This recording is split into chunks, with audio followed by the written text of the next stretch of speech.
პარტია ლელოძლიერმა საქართველოს სამეგრელოს გურიისა და იმერეთის 6 ქალაქში მერობის კანდიდატები წარადგინა. კანდიდატები წარდგენილია ზუგდიდში, ხობში, ხარაგაულში, სამტრედიაში, ხონსა და ჩოხატაურში. ზუგდიდში ლელოძლიერი საქართველოს მერობის კანდიდატი გიორგი თოდუა იქნება, ხობში იური ბუკია, ხარაგაულში ინგა მაყრაძე, სამტრედიაში გამარჯვებისთვის ბადრი ვაშაკიძე იბრძოლებს. ხონში გელა ბობოხიძე, ხოლო ჩოხატაურში ნუგზარ ჩხიკვაძე. ჩვენი მთავარი მიზანი არის იყო და იქნება რუსული რეჟიმის დამარცხება და ლელოძლიერი საქართველო და არც ერთი მისი გუნდის წევრი არასდროს არც ერთ ბრძოლაზე, არც ერთ ბრძოლაში მონაწილეობაზე, არც ერთ გამოწვევაში მონაწილეობაზე რუსული რეჟიმის წინააღმდეგ არ ამბობს ვარს.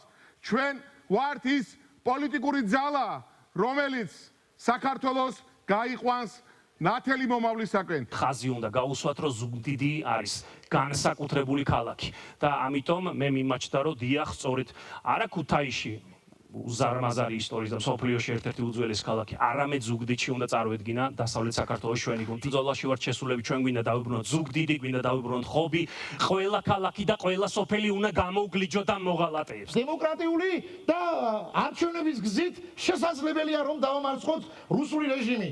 ამისათვის ჩვენ მეგობრებო, ყველას მიმართავთ, განურჩევლად იმისა, თუ ვინ რომელ პარტიას ნიცახმათ უნდა წინა არჩევნებზე.